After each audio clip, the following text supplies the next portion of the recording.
জুলাই গণঅভ্যুত্থানে আন্দোলনকারী ইন্টারনেট বন্ধ করে হত্যার নির্দেশ সহ ৩ অভিযোগে হাসিনা পুত্র সজীব ওয়াজেদ জয় ও সাবেক আইসিটি প্রতিমন্ত্রী জুনায়েদ আহমেদ পলকের বিরুদ্ধে সাক্ষ্য গ্রহণের নির্ধারিত দিন আজ।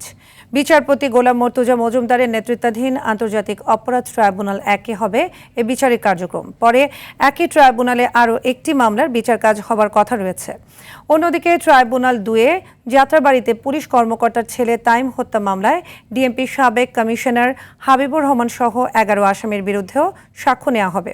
সকালে এসব মামলায় গ্রেপ্তার মোট ৬ আসামিকে ট্রাইব্যুনালে হাজির করা হয়েছে।